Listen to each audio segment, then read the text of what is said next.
Today marks the 1 year anniversary since I posted my first video on YouTube.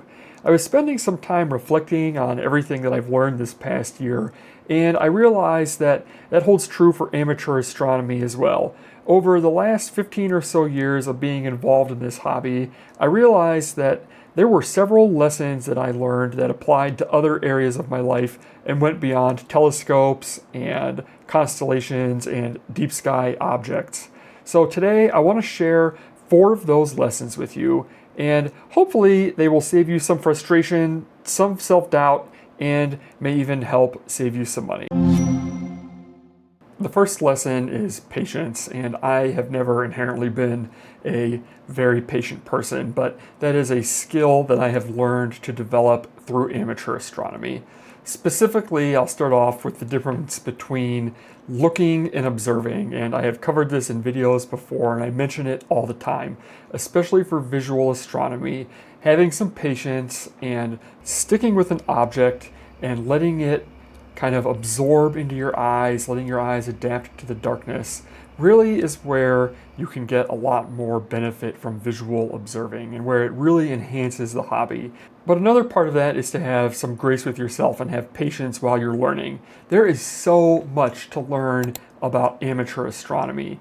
Besides just thinking about the constellations and what's in the night sky, understanding what you're looking at, techniques for observing better, and then there's the whole gear and equipment side of things, understanding your telescope and the different kinds of telescopes and eyepieces.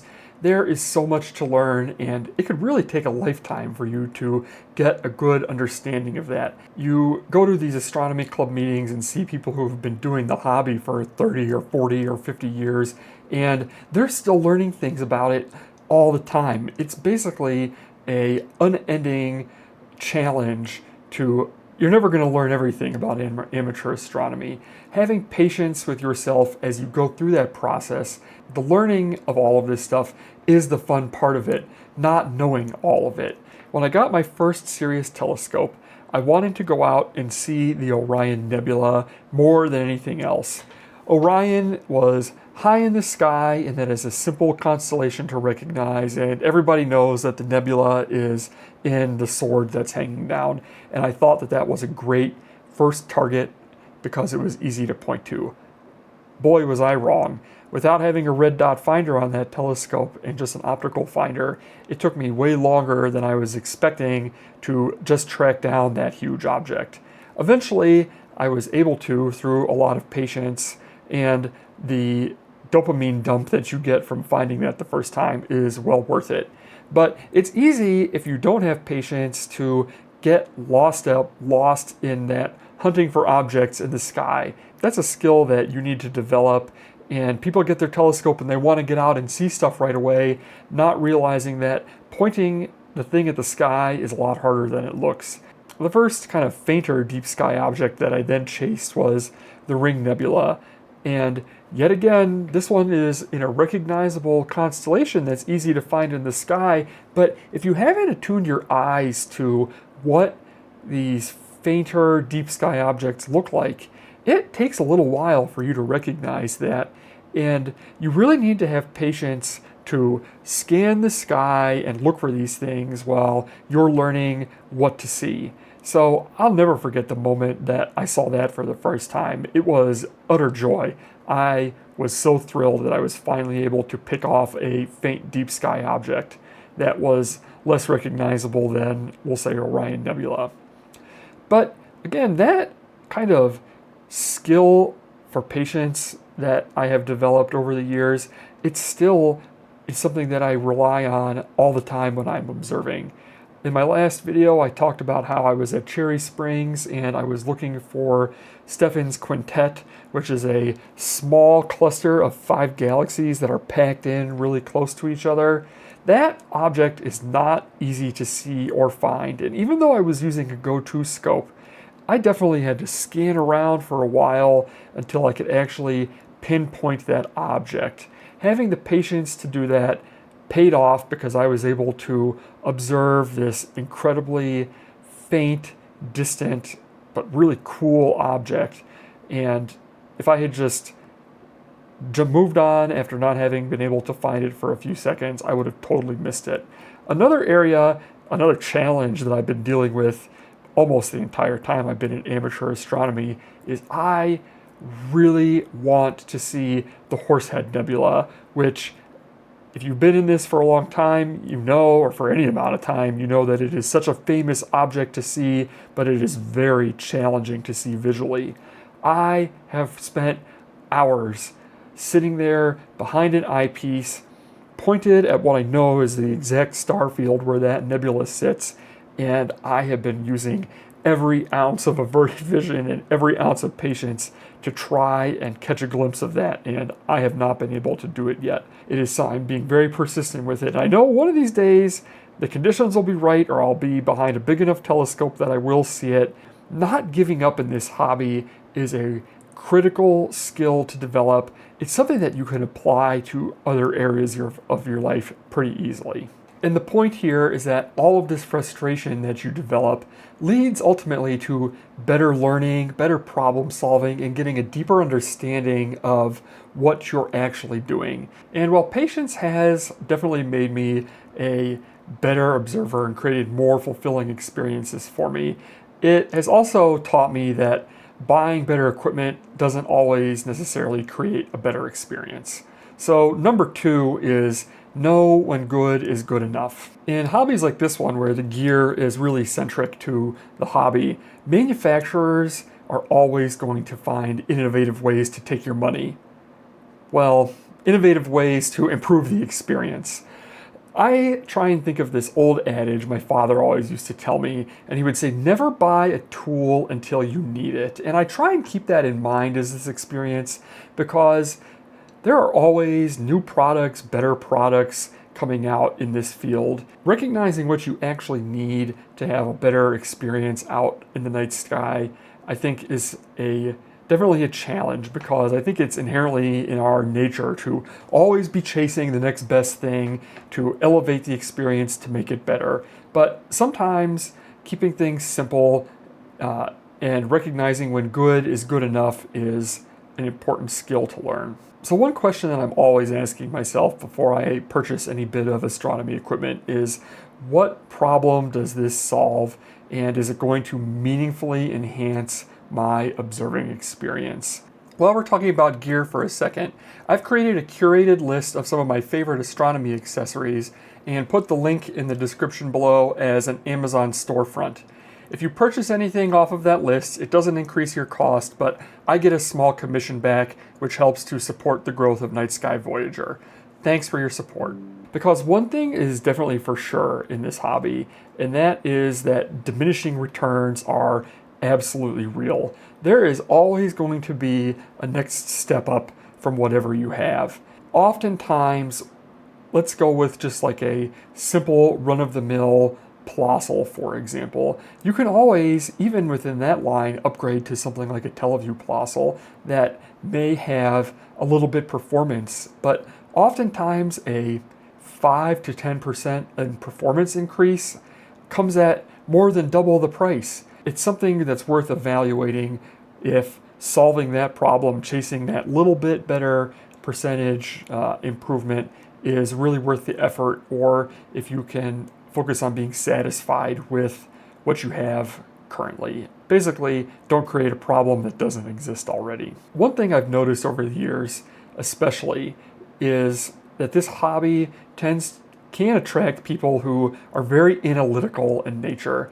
And I love Cloudy Nights forums. I like to go there for reviews. I buy and sell used equipment on there. It is a wonderful service.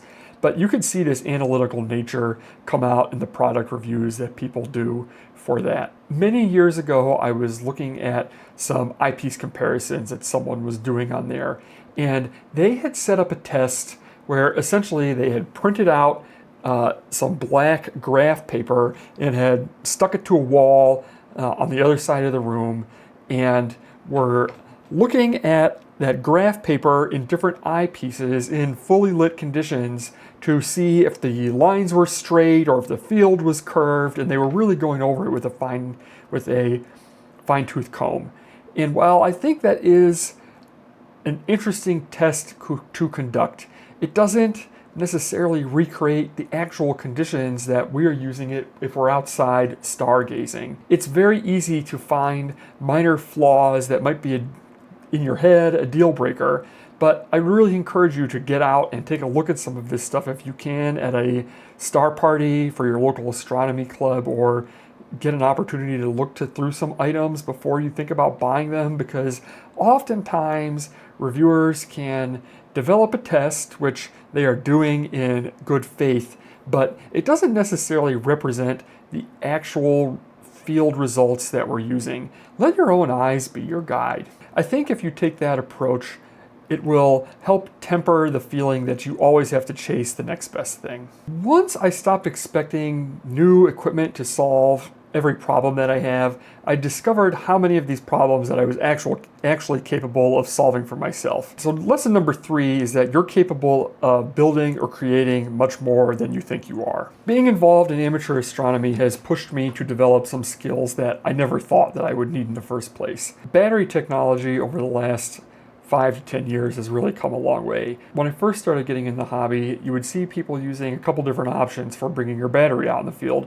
One was these car starter jump packs, but they were designed for quick discharges, and so they didn't last all that long in the evening. So the better solution was to go out and get yourself a lead acid deep cycle marine battery, which was basically a big gigantic car battery, and they weighed a lot, and they weren't necessarily very accessible in the field, because they just had the 2 little posts that stuck up, and you had to figure out a way how to connect your equipment to that. We've kind of shifted away, but at that time most of the connections were those cigarette lighter adapters that you don't see all that often in the real world anymore. Yeah, I bought a battery box, and I learned how to solder and run wire for 12 volt DC, and I made up this battery box that had 4 cigarette lighter adapters on it. Each of them was switched with an LED that came on, and it was a great learning experience, and I wouldn't have done that if I hadn't been involved in amateur astronomy at all. That has been a skill set and a way of thinking that I have applied to the rest of my life as someone who likes to do my own car maintenance, or even as a homeowner. Understanding electricity basics and having the confidence to work with it to some degree is a skill that I developed. Taking that a step further, about 13 years or so ago, I acquired a 10-inch mirror out of a old Meade Newtonian, and I engineered and built my own telescope out of that.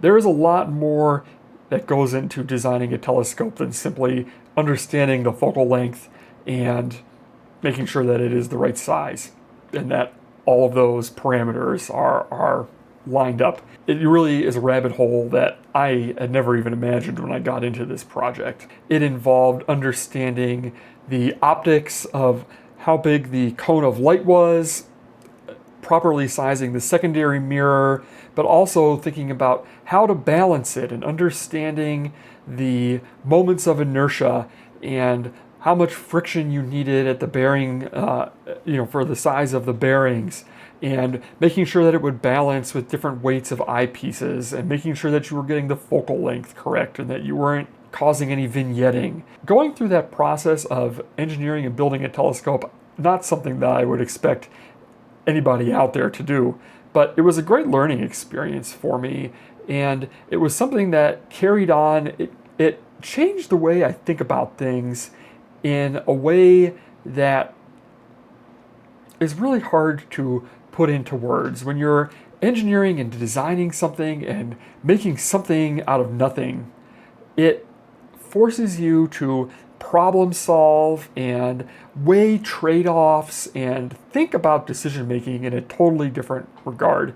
If you ever have the opportunity to undergo a project like that, I would absolutely recommend it. Really, when it boils down to it, there is no perfect telescope system out there. Manufacturers come up with something, they design it, they make it happen, and they sell it. There is a flaw or an imperfection or just something that doesn't work with the way that you prefer to observe on any telescope system. You're never going to get around it. And oftentimes, the best solution to those challenges is something that you make and come up with for yourself. Heading towards number 4, so one way to gain an understanding of something is to build it or create it.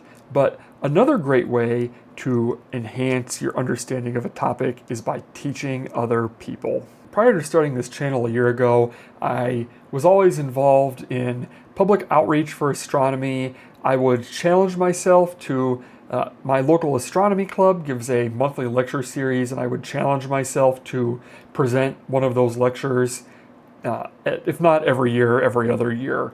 What I found was digging in and learning about a topic to a level where you have to teach someone about it really goes a long way to enhance your own knowledge of it. Trying to explain something to somebody else exposes the gaps in your knowledge and helps you gain a deeper understanding of the topic overall. So besides creating presentations for YouTube, which has obviously pushed me in that direction, the other thing which I've really enjoyed is engaging with people in the comments. They are constantly bringing new ideas or challenging my statements, and I really love engaging with all of you in the comments section. Many of you will challenge me to explain something differently or think about something in a different way, and I have found that to be very beneficial. I hope you do too.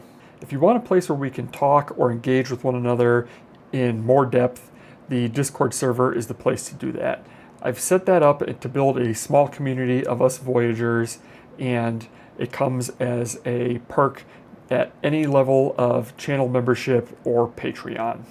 I spent the last 15 or so years looking up at the night sky, but this last year I feel like I have been sharing that experience with all of you. I want to give a special thanks to all of my supporters.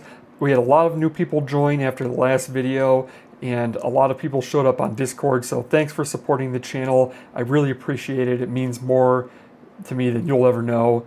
I want to know in the comments though, what has amateur astronomy taught you that goes outside of telescopes and constellations and deep sky objects? How has amateur astronomy impacted your life outside of the hobby itself? It was the telescopes and astronomy that got me here, but it's the Voyagers, like all of you, that keep me coming back.